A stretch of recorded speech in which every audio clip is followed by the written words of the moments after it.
Hello guys, smart auto કેરની YouTube channel ઉપર તમારું બધાનું ફરી એકવાર સ્વાગત છે। તો આપણે છેલ્લા વિડીયોમાં જોયું કે જ્યારે આપણી ગાડીનો અકસ્માત થાય ત્યારે આપણે શું કાળજી લેવી જોઈએ એ બધી વસ્તુ આપણે પાછળના વિડીયોમાં જોયું। તો હવે આપણે ગાડી વર્કશોપે પહોંચી ગયા પછી આપણે ગાડીમાં કઈ રીતે આખી ઇન્સ્યોરન્સની પ્રોસેસ થાય એ વસ્તુ માટે આગળ આપણે ઇન્સ્યોરન્સ ક્લેમ માટે આપણે જરૂરી ડોક્યુમેન્ટ જે આપણે રિક્વાયર્ડ પડે છે જ્યારે ઇન્સ્યોરન્સ ક્લેમ કરતા હોય ત્યારે પહેલા તો એમાં ઇન્સ્યોરન્સ પોલિસી, સેકન્ડ છે આરસી બુક, વ્હીકલની આરસી બુક, થર્ડ છે ડ્રાઇવિંગ લાઇસન્સ, જ્યારે અકસ્માત સમયે જે વ્યક્તિ ડ્રાઇવિંગ કરતો હતો વ્હીકલનું એમનું driving licence, valid driving licence, બરોબર છે। અને ફોર્થ વસ્તુ છે આધાર કાર્ડ અને ફિફ્થ વસ્તુ છે પાન કાર્ડ।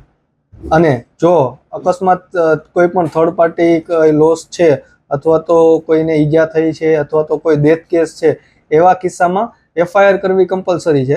તો એક એફઆઈઆર કોપી બી ક્લેમ ટાઈમે આપણે રિક્વાયર્ડ પડશે।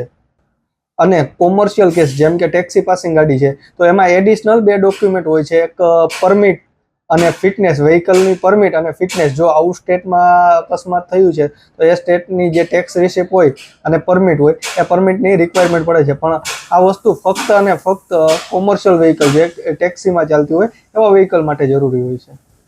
આ બધા ડોક્યુમેન્ટ આપ્યા પછી એક ઇન્સ્યોરન્સ કંપનીનું, બધી ઇન્સ્યોરન્સ કંપનીમાં અલગ અલગ ક્લેમ ફોર્મ આવતા હોય છે, તો એક ક્લેમ ફોર્મ ફિલ કરી અને આ બધી વસ્તુની ઝેરોક્સ એટેચ કરી અને વર્કશોપમાં પહોંચ્યા એટલે વર્કશોપમાં ગાડીનું એસ્ટિમેટ બને છે અને ગાડીનું એસ્ટિમેટ બન્યા પછી ક્લેમ ઇન્ટિમેશનની પ્રોસેસ થાય છે। ક્લેમ ઇન્ટિમેશન કર્યા પછી ઇન્સ્યોરન્સ કંપનીમાંથી કોઈ વ્યક્તિ જે ઓથોરાઇઝ પર્સન સર્વેયર જે ગાડીનું ઇન્સ્પેક્શન કરવા માટે વર્કશોપ આવે છે અને આ ઇન્સ્પેક્શન કર્યા પછી ઇન્સ્યોરન્સ કંપની ડિસિઝન લે છે કે કયો પાર્ટ્સ રિપેર આપે, કયો પાર્ટ રિપ્લેસમેન્ટ આપે અને વ્હીકલમાં કેટલો લોસ છે।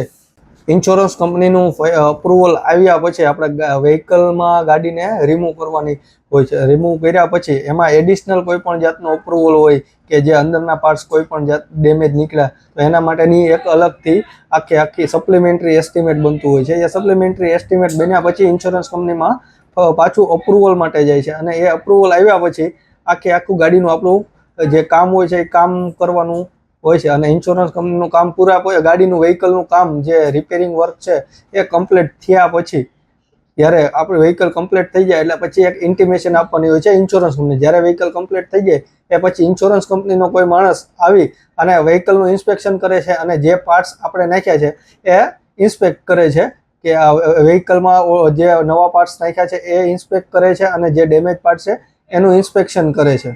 આ પ્રોસેસ પૂરી થયા પછી વર્કશોપ તરફથી એક પ્રી ઇન્વોઇસ જનરેટ કરવામાં આવે છે।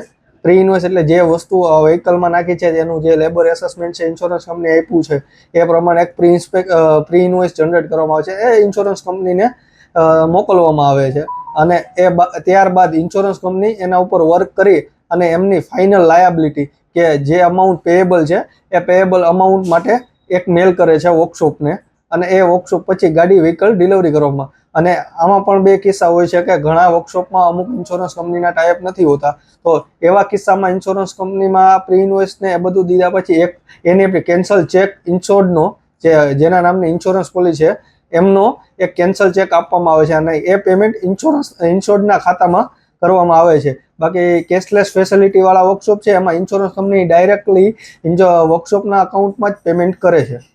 આ રીતે આખી ઇન્સ્યોરન્સની પ્રોસેસ હોય છે અને આ પ્રોસેસમાં કોઈ પણ જાતની ક્વેરી અથવા તો તમને કોઈ એવો ડાઉટ ઊભો થતો હોય તો તમે એની ટાઈમ અમને કોન્ટેક્ટ કરી શકો છો। તો આ વિડીયો આપણે અહીંયા જ પૂરો કરશું અને નેક્સ્ટ વિડીયોમાં આપણે ફરી મળશું।